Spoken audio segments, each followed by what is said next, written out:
மக்களவை தேர்தல் நெருங்கி வரும் நேரத்தில் பல்வேறு கட்சிகளும் தங்களுடைய தொகுதி பங்கீடு குறித்த மும்முரமான பணிகளில் ஈடுபட்டு வருகிறார்கள். இந்த சூழ்நிலையில் அதிமுகவின் முன்னாள் எம்பி விஜயகுமார் அவர்கள் தற்போது தமிழக பாஜக மாநில தலைவர் அண்ணாமலை அவர்களது முன்னிலையில் பாஜகவில் இணைந்திருக்கிறார்.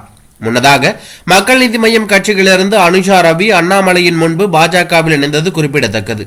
மக்கள் நீதி மய்யம் கட்சி தேர்தலில் போட்டியிடவில்லை என்ற முடிவு தனக்கு அதிருப்தி அளிப்பதாக கூறி அந்த கட்சியிலிருந்து விலகிய அனுஷா ரவி தற்போது பாஜகவில் இணைந்திருக்கிறார். அதேபோல அகில இந்திய பார்வர்ட் பிளாக் கட்சியின் முன்னாள் தலைவர் மூக்கையா தேவரின் மகன் முத்துராமலிங்கம் அவர்களும் அதிமுகவின் முன்னாள் எம்பி விஜயகுமாரும் தற்போது பாஜகவில் இணைந்துள்ளார்கள். சென்னை டி நகரில் உள்ள பாஜக தலைமை அலுவலகத்தில் தமிழக பாஜக மாநில தலைவர் அண்ணாமலை முன்னிலையில் அவர்கள் இன்று பாஜகவில் இணைந்தது குறிப்பிடத்தக்கது. தொடர்ச்சியாக பல கட்சிகளில் இருந்து விலகிய அரசியல் தலைவர்கள் பாஜகவில் இணைந்து வருவது குறிப்பிடத்தக்கது. அண்மையில் சமத்துவ மக்கள் கட்சி தலைவர் சரத்குமார் அவர்கள் பாஜகவில் இணைந்ததோடு மட்டுமல்லாமல் தனது கட்சியை பாஜகவுடன் இணைத்துள்ளதும் பரபரப்பை ஏற்படுத்தியுள்ளது.